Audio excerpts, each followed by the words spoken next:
ఎంతకాలమునకు దొరికినది చక్కని అవకాశము చెలి, కాగలదు నా గ్రంథములో ఒక చక్కని భాగము నెచ్చలి. రాయనా బస్? తర్వాత రాసుకుంది గానీ ముందర ఫోటోలు తీ. లాగే బస్.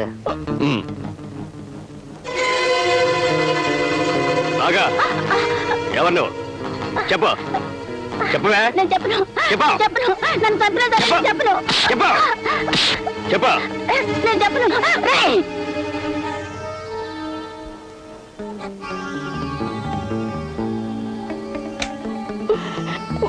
ఫోటోలు తీసుకోవడం చాలు, ముందు పెళ్లికి రెడీ కండి. పిచ్చి పిచ్చి వేషాలు వేయక తాళి కట్టించుకో. కొంచెం చాలా మంచిది, అల్లరి చెయ్యకుండా తాళి కట్టించేసుకుంటుంది. ఏంటి మనం వెళ్ళిపోచ్చేస్తామా? పదండి రుద్రభూపతి.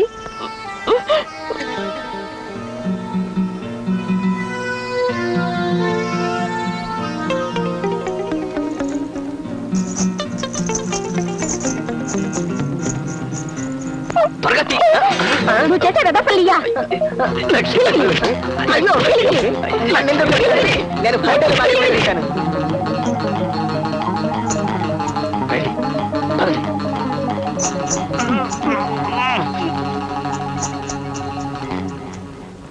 బాబు గారు, బాబు గారు, బాబు గారు, బాబు గారు, ఏమైంది? ఈ దెబ్బలేంటి? లతమ్మని శివరంజన్ బంధించింది బాబు. నేను నిజమే చెప్తున్నాను బాబు గారు. మన లతమ్మని వాళ్ళ తమ్ముడికి ఇచ్చి పెళ్లి చేస్తే ఈ ఆస్తి ఎలాగైనా వాళ్ళకి దక్కుతుందని మీకు తెలియకుండా ఆ శివరంజని ఈ పన్నాగం పన్నింది బాబు. నాకు తెలియకుండా అది ఎంత నాటకం ఆడుతుందా? ఆస్తి కోసం ఆశ్రయించిన ఆడది నాటకాలు ఆడక నిండు మనసుతో మిమ్మల్ని ప్రేమిస్తుందా? నిజంగా మిమ్మల్ని ప్రేమించింది అయితే ఆ దొంగల ముఠాతో చేతులు కలుపుతుందా? నాగుపాము నమ్మి చేరదీయటం మీ తప్పు గాని నమ్మిన వాడిని కాటేయటం నాగుపాము తప్పు కాదు బాబు. ఈ మాయలాడి కోసమే ఆనాడు దేవత లాంటి మీ భార్యను చిత్రహింసలు పెట్టి బలి తీసుకున్నారు. ఈ ఆస్తి కోసం బలైపోయిన అమ్మగారిని మీరు ఎలాగూ తీసుకురాలేరు. కనీసం మీకున్న ఒక్కగానొక్క కూతుర్నైనా రక్షించి ఆమె జీవితానికి న్యాయం చేయడానికి ప్రయత్నించండి బాబు గారు.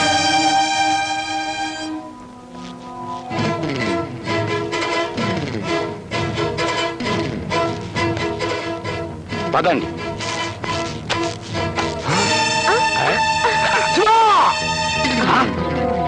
అయితే నేను ఎన్నదంతా నిజమేనన్నమాట. ఏం విన్నారు? ఇక్కడ కళ్ళారా చూసిందేనే. ఓ, దీని గురించా? ఏం చేయమంటారు చెప్పండి. మీరేమో ఆస్తి ట్రాన్స్ఫర్ విషయం ఎంత చెప్పినా వినిపించుకోలేదు. అందుకే ఈ రుద్రభూపతి సహాయం అడిగి నన్ను దెబ్బ తీయాలనుకున్నావు. అందుకే వీడితో సరసాలనే ప్రోగ్రాం పెట్టుకున్నావు అన్నమాట. అదేటన్నయ్య గురు. అమ్మ నా కొంచె నీ పెళ్ళంగాని పెళ్ళం నా అండలోకి వచ్చిందనా అంత గింజుకుపోతున్నావు? చూడండి అన్నయ్య గారు, ఆడదే డబ్బు చేతులు మారడం సహజం. అంతేకాదు ఎవరి చేతిలోకి వస్తే ఆడికే ఉపయోగపడడం అంతకన్నా సహజం. అలా చేతులు మారిన దాన్ని పిచ్చి కుక్కను కాల్చినట్టు కాల్చి చంపడం కూడా సహజమేరా. చెప్పు, నా లతను ఎక్కడ దాచావు చెప్పు. నానేటి చెప్తాను, ఏటైనా చెప్తే మా ఊళ్ళు చెప్తారు అంతే. కొంచెం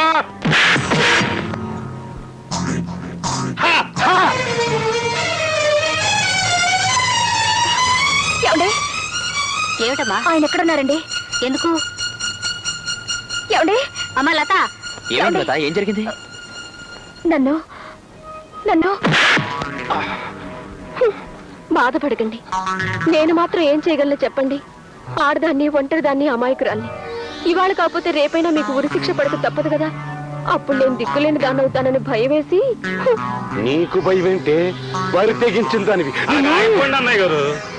ఇలా ఏళ్ళతో మేట నొక్కానంటే ఇందులో గుళ్ళొచ్చి నీ గుండెలోంచి దూసుకుపోతాయి. చంపరా చంపు. ఏట్రా కొంచె అన్నయ్య అన్నాన్ని మర్యాద మర్చిపోతావేటి? తప్పురా, తప్పు. తప్పు చేసింది మా అమ్మ. ఆస్తి నా పేరు రాసి నా అన్న వాళ్ళెవరూ నాకు లేకుండా చేసింది. అలా ఎందుకు అనుకోవాలి? నువ్వే కష్టాలు పడకూడదని మీ అమ్మగారు అలా చేసుంటారు. కానీ నాకు మిగిలినవి కష్టాలు, కన్నీళ్ళే. కొట్టండ్రా, కట్టుకున్న భార్యను కష్టాలు పెట్టి ఏడిపించి ఏడిపించి చంపినందుకు నాకు ఈ శాస్తి జరగాల్సిందేరా. కన్న బిడ్డ కంట తడి పెట్టించిన నాలాంటి ఏ తండ్రికైనా ఈ శిక్ష పడాల్సిందేరా.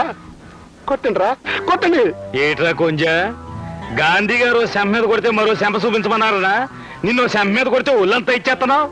సరే పెద్దోడివి, నీ మాట నేనెందుకు కాదనాలి? నాకు పట్టిన దౌర్భాగ్యం ఏ ఆడదానికి పట్టకూడదు. ఇంత ఆస్తున్నా, ఇంత చదువుకున్నా నన్నుగా ప్రేమించే మనిషి లేక నేనుగా నిలబడలేని దుస్థితిలో ఉన్నాను. ఇప్పటికైనా తెలిసిందా కొంచెం ఉంచుకున్నది పెళ్ళావు కాదు, పెంచుకున్నాడు కొడుకు కాడని? కట్టుకున్న భార్య పసుపు కుంకుమ కోరితే ఉంచుకున్నది ఊరంతా దోసేయాలని చూస్తుంది. అందుకే నా పక్కకి చేరింది ఈ శిలక. ఏం చేయను చెప్పండి? నేను ఆడదాన్ని, అమాయకురాల్ని, మగ జాతిని నమ్ముకున్నదాన్ని. అమ్మ లేని నన్ను ఆదుకోగలరన్న నమ్మకంతోనే నేను ఇక్కడికి వచ్చాను. దిక్కుతోచని నా జీవితానికి ఓ దారి చూపించగలరని నేను ఇక్కడికి చేరాను. నీకేం కావాలమ్మా? ఆస్తి లేకపోయినా అభిమానమే సర్వస్వంగా ఉన్న మీలో నేను ఒకదాన్ని కావాలి. అంటే ఈ ఇంటికి నేను కోడల్ని కావాలి. లత, నువ్వు తొందరపడుతున్నావు. నన్ను అరెస్ట్ చేయాలని పోలీసులు, నన్ను అంతం చేయాలని మా ముఠా వాళ్ళు, అన్నిటికీ మించిన అడ్డు తొలగించుకోవాలని మీ నాన్నగారు చూస్తున్నారు. అలాంటి నన్ను పెళ్లి చేసుకుని వేసుకుపడగలవో చెప్పు. బాగా ఆలోచించి ఈ నిర్ణయానికి వచ్చాను. బాబు, నీ మంచితనంతో మమ్మల్ని ఆదుకున్నావు. అలాగే లతని ఆదరిస్తే నువ్వు మరింత గొప్పవాడిపోతావు. అమ్మా, భగవంతుడే ఇలా నిర్ణయించి లత చేత ఇలా అడిగిస్తున్నాడేమో. ఒప్పుకో బాబు. బాబా, రాజా బాబు, లతమ్మ, మీ నాన్నగారితో ఆ శివరంజన్ ఆడుతున్న నాటకం అంతా చెప్పాను. దాంతో ఆయన కోపం వచ్చి ఆ శివరంజన్ని చంపుతానని తుపాకీ తీసుకుని బయలుదేరారు. ఆ రుద్రయ్య మనుషులు ఆయన ఏం చేస్తారో నాకు భయంగా ఉందమ్మా. ఆ రుద్రయ్య శివరంజని ఎంతకైనా తెగించగలరు. మీ అమ్మగారిని చూసి చాలా రోజులైంది. పదండి, మీ ఇంటికి వెళదాం. అలాగే. అమ్మ నా కొంచెం బాగున్నావురా రాజాదొరా? వీళ్ళెవరు? మావెవరు అంటే నా పాత మిత్రులు. కాసేపు మాట్లాడొస్తాను, నువ్వు నడుస్తుండు. పర్వాలేదు, నేను ఉంటాను. ఏం ప్రమాదం లేదు, నువ్వు వెళ్ళి వచ్చేస్తాను.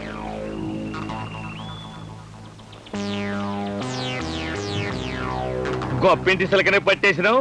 ఇంతకీ ఎవరి పిల్ల ఏంటి? అది నీకు అనవసరం. నాకనవసరం ఏంటి? నాకనవసరం అనుకుంటే నిన్ను అనాథాశ్రమం తీసుకొస్తానా? పెంచి పెద్ద చేస్తానా? నేను ఇంత గొప్ప కేడిగాని చేస్తానా? నా పాత జీవితానికి స్వస్తి చెప్పాను. ఇక మీకు నాకు సంబంధం లేదు. ఏంటి? అవును, సంబంధం లేదు అని టుప్పుని తెంపేస్తానంటే దిగిపోద్దేటి? దిక్కులేని మీ నలుగురిని ఎందుకు పెంచి పెద్ద చేశాను? మీ నలుగురికి 4 దిక్కులు ఇద్దామని కాదా? తూర్పు నొకడు, పడవరు నొకడు, ఉత్తరా నొకడు, దక్షిణ నొకడు, నలుగురు 4 వైపుల ఓహో చేస్తా ఉంటే నా నాయిగా సెంటర్లో కూకుని తిందామని కదా. మరి ఇప్పుడు నా ఆశల్ని టుప్పుని తెంపేస్తానంటే నా నూరుకుంటా నేటి? ఊరుకోకపోతే ఏం చేస్తావు? నానేటి చేస్తాను, ఏటైనా చేస్తే వాళ్ళు చేస్తారంతే. రాజా, అక్కడే ఆగిపో. అమ్మ నా కొంచెం పోలీసులు ఇక్కడికి వచ్చేసినారేటి? మనం వచ్చినామని పసిగట్టేసినారేటి? పారెళ్ళిపోతాం, పదరులే.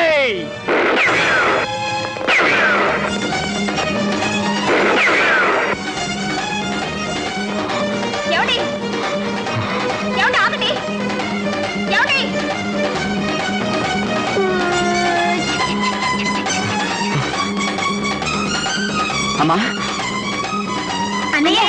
అమ్మా, ఏమిటి బాబు? అమ్మా, ఏమైందిరా? ఏమిటా కంగారు? నన్ను అరెస్ట్ చేయడానికి పోలీసులు వస్తున్నారు. పోలీసులా? అవునమ్మా, నేను వెంటనే తప్పించుకోవాలి. ఎక్కడికి వెళ్తావు అన్నయ్య? నేను మళ్ళీ ఇక్కడికి రావాలంటే పారిపోక తప్పదు. వస్తానమ్మా. అన్నయ్య!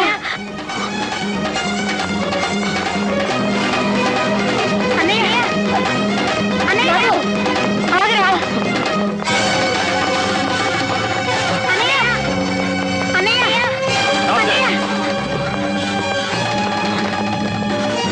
ఈసారి నువ్వు మా నుంచి తప్పించుకోలే. అరెస్ట్ చేయం. ఆగండి బాబు, మా గోపిని ఎందుకు అరెస్ట్ చేస్తున్నారు? వీడి పేరు గోపి కాదు, రాజా. వీడో కేడీ నెంబర్ 1. మేము జైలుకి తీసుకెళ్తుంటే తప్పించుకు పారిపోయాడు. వీడు నా బిడ్డ బాబు. మీరు వీడిని చూసి ఎవరో అనుకుని పొరపడుతున్నారు. అవునండి, ఇతను మా అన్నయ్య. ఈ ఊళ్ళో టీచర్ గా పనిచేస్తున్నాడు. మా అన్నయ్య దొంగంటారేమిటండి? మీకు బుద్ధి లేదా సార్? షట్ అప్, కమాన్. వీడిని జీప్ ఎక్కించండి. ఆగండి ఇన్స్పెక్టర్ గారు, మీరు చాలా పొరపడుతున్నారు. ఈయన పేరు నిజంగా గోపియే. పేరు మార్చుకున్నంత మాత్రాన మనిషి మారిపోతాడా? అది కదండి, ఇతను. ఈ సి మేడం, వీడిని తప్పించడానికి అనవసరంగా మీరు శ్రమ పడకండి. పద, తీసుకురండి. పడకండి ఎస్ఐ గారు.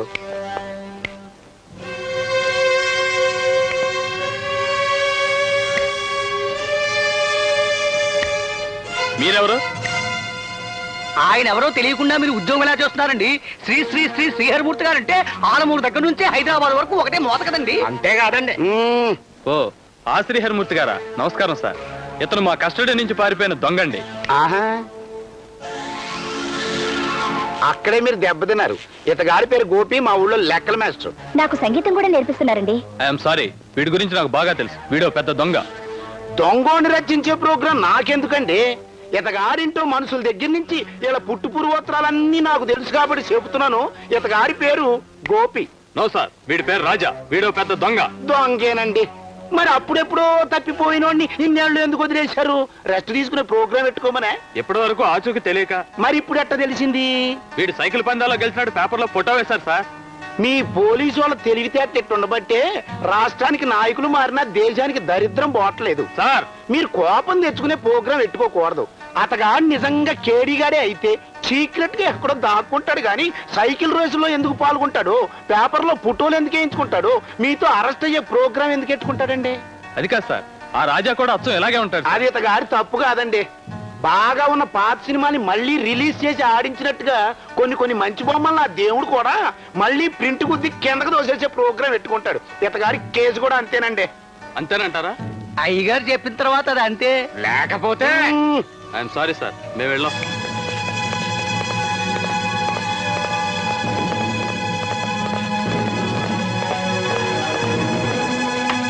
ఏంట్రా చూస్తున్నారు? ఇంటికాడ మీకేం పనులు లేవా? ఇది చూసే ప్రోగ్రాం తప్పితే వెళ్ళనే. నాకు కావాల్సిన వాళ్ళని ఎప్పుడు ఎక్కడ ఎలా కాపాడుకోవాలా అనే ప్రోగ్రాం ముందే ఎట్టేసుకుంటాను. లత, నువ్వు వీళ్ళతో కాసేపు మాట్లాడే ప్రోగ్రాం పెట్టుకో, నేను గోపి మన ఇంటికి వెళ్ళే ప్రోగ్రాం పెట్టుకుంటాం. రావయ్యా.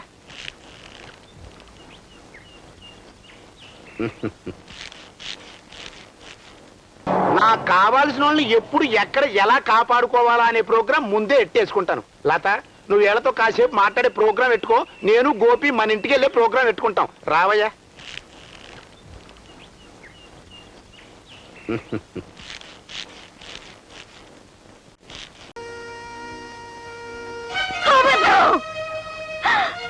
నువ్వు చెప్పేదంతా అబద్ధం. నా గోపి చనిపోయాడని నువ్వు చెప్పిందంతా అబద్ధం. లేదమ్మా, నేను నిజమే చెప్తున్నాను. కాదు, ఇది నిజం కాదు. నా గోపి చనిపోలేదని చెప్పు. నువ్వే నా గోపి అని చెప్పు. నేను 9 మాసాలు మోసింది నిన్నేనని చెప్పరా.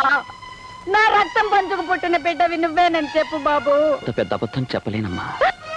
నేనెక్కడ పుట్టానో నాకు తెలీదు. నన్ను ఏ తల్లి కన్నదో నాకు అంతకంటే తెలీదు. నన్ను పెంచి పెద్ద చేసిందో దొంగ. అతను నాకు నేర్పినవి దోపిడీలు, దొంగతనాలు. మమత అనురాగాల్లోని మాధుర్యం ఇక్కడికి వచ్చే వరకు నేను ఎరగను. నాకు దెబ్బ తగిలినప్పుడు నొప్పితో అమ్మా అని అరవడమే తప్ప కన్న తల్లిని అమ్మా అని నోరారా పిలవడానికి నోచుకొని దురదృష్టవంతున్నమ్మా. కాదు, ఇది నిజం కాదు, అబద్ధం. నిజం కాదమ్మా, ఇది 100కి 100 పాళ్ళు నిజం. ఆ దేవుడి మీద ఒట్టేసి చెప్తున్నానమ్మా. దేవుడా? ఏవయ్యా స్వామి, ఏ శివుడాజ్ఞ లేనిదే చీమైనా కుట్టదంటారే, అలాంటిది చీమకు కూడా అపకారం చేయని నా బిడ్డ నీకేం అపచారం చేశాడని ఇలా అర్ధంతరంగా ఎత్తుకుపోయావయ్యా. నీ 2 కొడుకులతో నువ్వు ఆడుకునే ఆటలోకి నా కొడుకు బొమ్మే కావాల్సి వచ్చిందా? నువ్వు ఆడించే నాటకం సాగడానికి నా కుటుంబంలోంచే ఓ మనిషి కావాలంటే జీవితంలో ఏ అచ్చట ముచ్చట తీరిన నా బిడ్డను వదిలేసి నన్ను తీసుకుపోలేకపోయావా? నీ సంతానానికి చావు లేదు కాబట్టి బిడ్డని పోగొట్టుకున్న తల్లి ఆవేదన నీకు అర్థం కాదు. నువ్వు తల్లి తండ్రి లేని అనాథవు కాబట్టి తల్లి బిడ్డల అనుబంధం తెలియక ఇంత రాక్షసంగా ప్రవర్తించావు. బాధపడకమ్మా. గోపి విషయంలో ఆ దేవుడు చేసిన నిర్ణయం కంటే ఆ దుర్మార్గులు చేసిన కుతంత్రం బలమైంది. తల్లి తండ్రి అక్క చెల్లి ఎవ్వరూ లేని నాకు అనుబంధాల విలువ తెలియజేయడానికి గోపి రూపించి నన్ను ఇక్కడికి పంపించాడు మా భగవంతుడు. నేనే గోపీనని ఒక్క అబద్ధం చెప్పుంటే మీకు ఆవేదన కలిగి ఉండేది కాదు. కానీ మీరందరూ చూపించే ప్రేమ ముందు నేను అబద్ధం చెప్పలేకపోయాను. అమ్మా, ఈ అనాథకు వరం ఇవ్వగలవా? కన్న బిడ్డ కడసారి చూపు కూడా నోచుకొని దురదృష్టవంతురాల్ని నేనేం వరం ఇవ్వగలను బాబు? నన్ను చూసి నేనే మీ కొడుకునని భ్రమపడ్డాను. అది భ్రమ కాదు, నిజమేని మీరు అనుకోగలిగితే ఈ క్షణం నుంచి నేనే మీ గోపినవుతానమ్మా. బాబు? అవునమ్మా. మీ గోపి మీకు మీ కుటుంబానికి ఏం చేయాలని మీరు ఆశిస్తారో అవన్నీ నే చేస్తానమ్మా. వద్దు బాబు, వద్దు. పోయిన బిడ్డ ఎలాగూ పోయాడు. ఆ పోలికలతో ఉన్న నీ మీద మా బరువు బాధ్యతలన్నీ మోపడం అది నా స్వార్థమే అవుతుంది. కాదమ్మా, ఎంత మాత్రం కాదు. ఈ సమాజంలో గౌరవం లేకుండా గమ్యం తెలియకుండా పరుగులు తీస్తున్న నాకు మీరు నా తల్లి కావడం నా పాలిట వరం అవుతుందే కానీ మీ స్వార్థం అవుతమ్మా. చెప్పమ్మా, నేను మీ కొడుకు అనిపించుకోవడానికి తగనా? ఈ దొంగని మీ కొడుకుగా భావించడానికి సందేహిస్తున్నారమ్మా?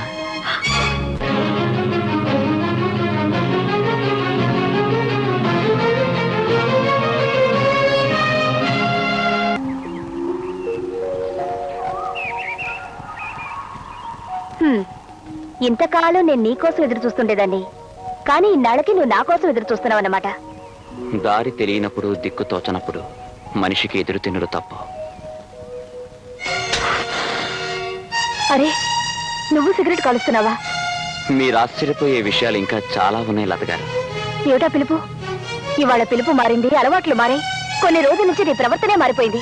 ఏమిటి మార్పు? మనిషి మారినప్పుడు మార్పు సహజం. అంటే నువ్వు నా గోపివి కాదా? అవునని చెప్పి మిమ్మల్ని మోసం చేయలేను. కాదంటే మీరు భరించలేరు. అయితే నువ్వెవరు? గోపి కాదు. కాదా? మరి నువ్వు? అదే రూపంలో ఉన్న మరో మనిషిని. నా పేరు రాజా. రాజా, నువ్వు నా గోపివి కాకపోతే నా గోపి ఏమయ్యాడు? ఎక్కడున్నాడు చెప్పు. గోపి లేడు, మనకిక రాడు. ఎందుకు రాడు? ఏం చేస్తావు? నా గోపిని ఏం చేస్తావు చెప్పు. క్రమంగా మీకు అన్ని విషయాలు చెప్తాను, తొందరపడకండి. నో, నాకిప్పుడే చెప్పాలి. గోపి ఏమయ్యాడు? గోపిలా నటిస్తూ ఇక్కడికి ఎందుకు వచ్చావు చెప్పు. టెల్ మీ, నా గోపిని ఏం చేస్తావు? మీరు చాలా ఆవేశంలో ఉన్నారు. నేను చెప్పేది నిదానంగా వినండి. లతగారు, నా దగ్గరికి రాకు. నువ్వే నా గోపిని మానించేసి నాటకు ఆడుతున్నావు. నేను చెప్పేది వినండి. గోపి ఏమయ్యాడో నువ్వు నిజం చెప్పకపోతే ఐ డోంట్ స్పేర్ యూ. నేను చెప్పేది వినండి. నేను విన్ను. ఈ విషయం ఇప్పుడే మా నాన్నగారితో చెప్పి నేను జైల్లో పెట్టిస్తాను. లతగారు, ఇంకేం మాట్లాడద్దు. నా గోపి ఎక్కడున్నా నేను దక్కించుకుంటాను. ఎక్కడున్నా దక్కించుకుంటాను. లతగారు! ఎక్కడున్నా దక్కించుకుంటాను. ఎక్కడున్నా దక్కించుకుంటాను. చచ్చిపోయిన గోపిగాడి బతికొస్తామేంట్రా? నార్మండే ఏదవ తొత్తు కొడుకులారా, మీ చేతుల మీదుగా మీరు చంపేసి నా కళ్ళ ముందు గోతులో కప్పెట్టేసిన మనిషి బతికొంటమేంటి? మిమ్మల్ని చంపమేంటిరా? అదే మాకు అర్థం కావట్లేదండి. అంటే ఆ గోపీని పోలిన మరో మనిషి ఈ ఊళ్ళోకి దిగబడ్డాడు అన్నమాట. మేము మొదట్లో అలాగే అనుకున్నామండి. కానీ ఈడు మాత్రం నేనే గోపిని మీరు చంపేసిన తర్వాత అనూపురితో బయటకు వచ్చాను అంటున్నాడండి. చాలా విచిత్రంగా ఉంది. అన్నట్టు కప్పెట్టిన గోతిని తవ్వి చూసారా? చూసామండి. గోపిగాడి శవం అందులోనే ఉందా? అక్కడే ఉందండి. జాగ్రత్తగా చూసారా? అందరం కలిసే చూసామండి. అంటే శవంలో ఉండి మరో శాల్తీ పుట్టుకొచ్చి నేనే ఆ గోపిని అంటున్నాడంటే వీడెవడో మనకంటే కిలాడి రామస్వామిలో ఉన్నాడండి.